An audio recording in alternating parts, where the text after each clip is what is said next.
Yes, people, it's your boy Loki. And before I get into this video about WandaVision, okay, just like to say something. The woman who wrote WandaVision TV show, okay, Jackie whatever, I can't remember her name, but yeah, she's on record as saying she don't even know who Mephisto is, right?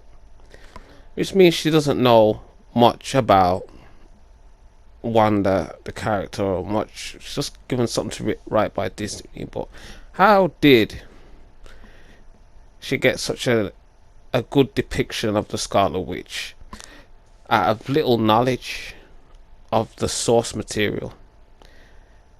We're about to find out now, when we as we get into this video. Okay, all right, let's go.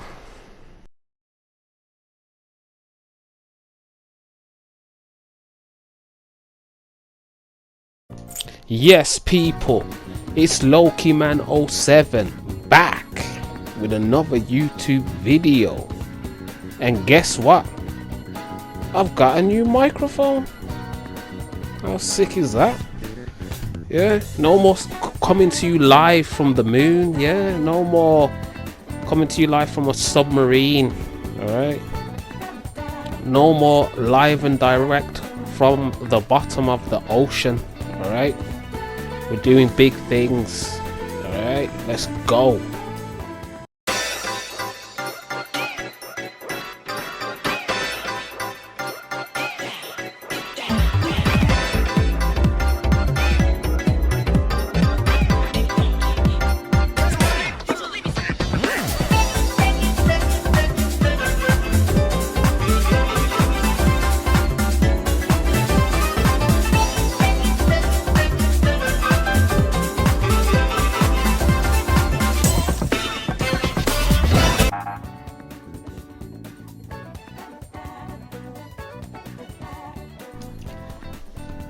Yes, people. Okay, sorry, I'm a bit groggy. Just woke up. I haven't been on this YouTube thing for a while. Literally have hibernated this entire winter. But I will be doing some videos. But let's get into what I'm here to talk about today. Okay, because what I'm here to talk about today, I don't really talk about. Okay, right? It's a fucking TV show. Okay. There is no TV show that I've ever watched that involves superheroes, whether it's Marvel, DC, or some random stuff, right, that is this good, right? Well, one thing I was into when I was young is Marvel. Okay, there's only but not really the Marvel that is that the MCU follows. I was more of an X-Men guy. Okay, way more of an X-Men guy. And the only characters I really cared about that were in the Marvel Cinematic Universe really was Captain America, Thor's universe, of course Loki, my namesake, and of course Wanda Maximoff. Okay, Wanda Maximoff. Only characters that really gassed me up. And the thing about Wanda Maximoff, the whole time she's been in the MCU, she only made me think, okay, this is interesting once. Okay, and that's when she started wailing on Thanos in pure rage. That character is ridiculously OP. Okay, and this whole time she's been in the Marvel Cinematic Universe, she's been weaving her hands around like she's knitting, and you know, not doing much else other than moving things with her mind and playing with people's psyche. And then we heard about this show WandaVision coming out, and it's like, it looked weird, and I thought, okay, they're gonna mess with Wanda a bit here, because if anything Wanda is, it's weird. Okay, right, she's a very interesting character. So it starts off, the show starts off, okay, it's a sitcom, but obviously we know who these characters are. It's not a random Disney sitcom. Something's going on, and it is done exceptionally well. I don't even, should I have spoilers? Yeah, we should have spoilers. You should have watched this stuff, okay? We're gonna have spoilers in this video. You've been warned from now. So if I say anything untoward, it's your own fault. Okay, so first things first.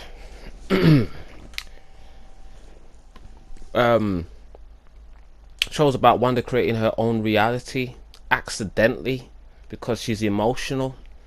You'll never see a female character written so well using the feminine principle, which is emotions. Okay, the reason why characters like Captain Marvel don't work because they're based on an archetype that is a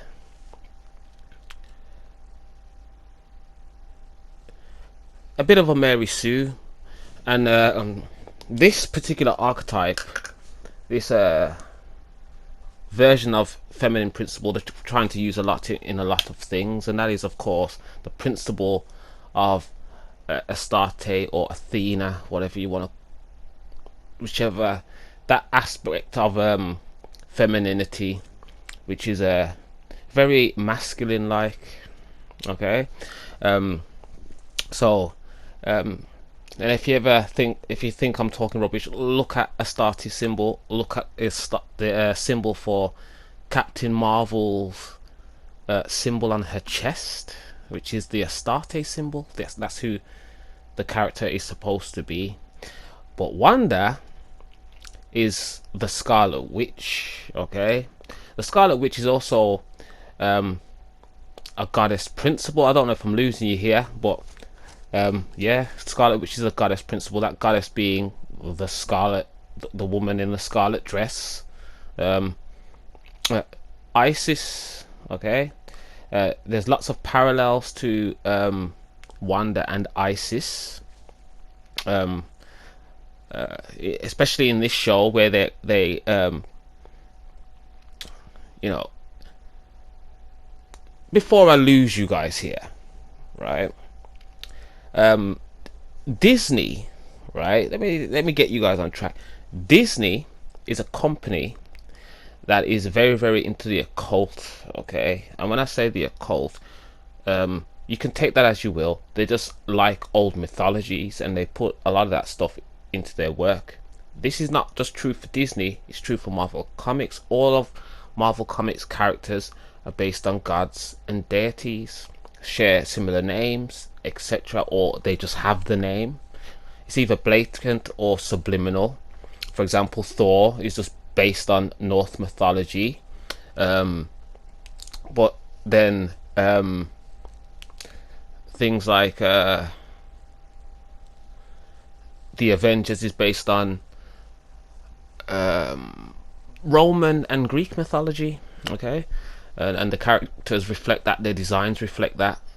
And of course Wanda is no exception, being the Scarlet Witch, being Isis.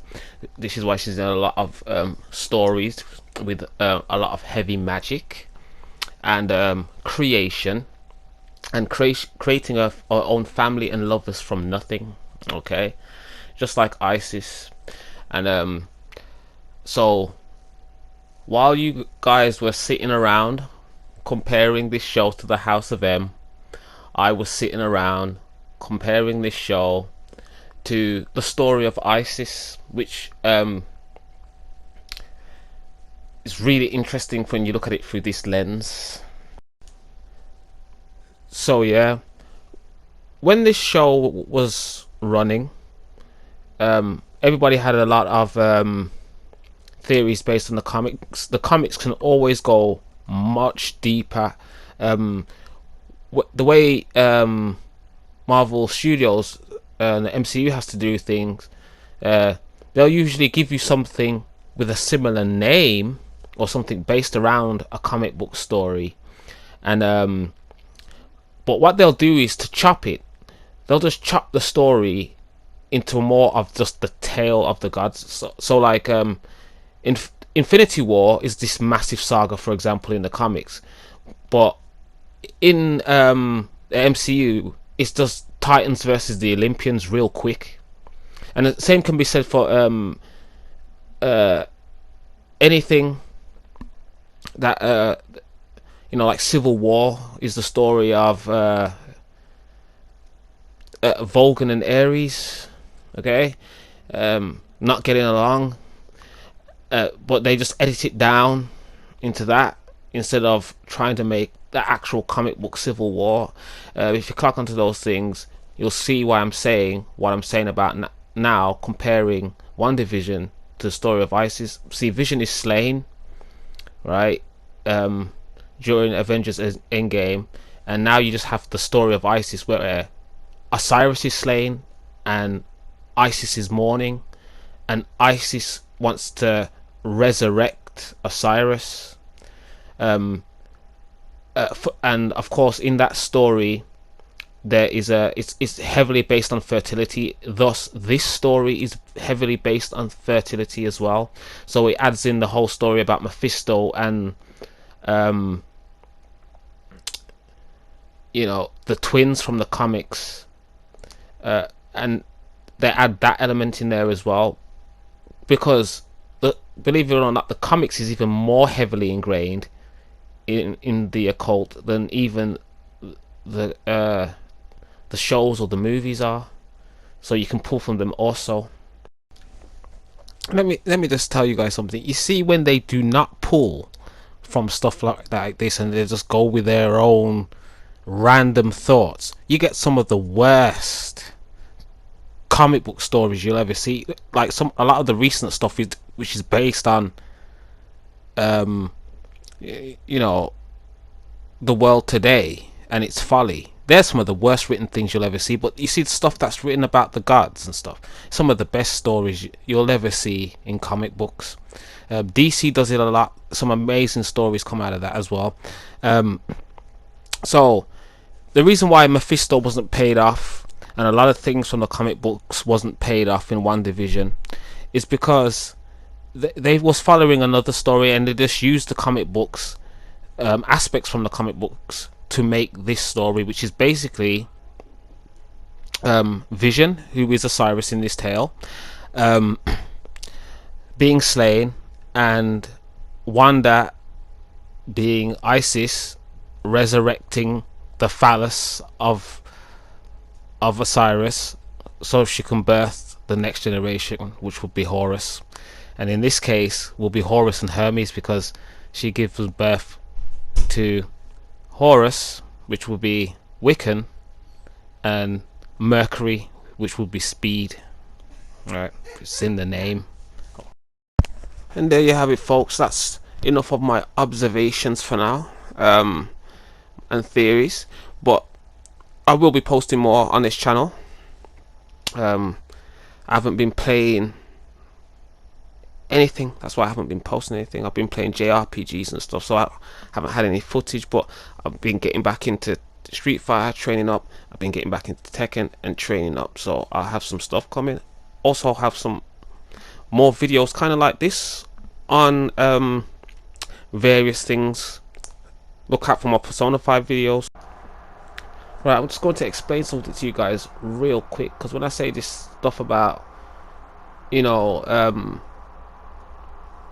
basically the major Avengers movies being about tales of gods, okay, I'm not joking. Like, it's not random, okay.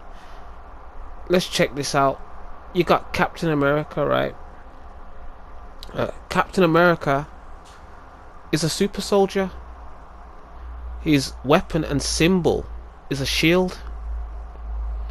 The shield was given to him by Howard Stark, tied to this Stark lineage, this Stark name. Okay. And then you have the god Ares, a super soldier. His weapon is a shield. His symbol is a shield. shield was made for and given to him by Vulcan, the great smither god. Okay. And then you have Tony Stark, the great smith, master of iron. Okay. Master of technology.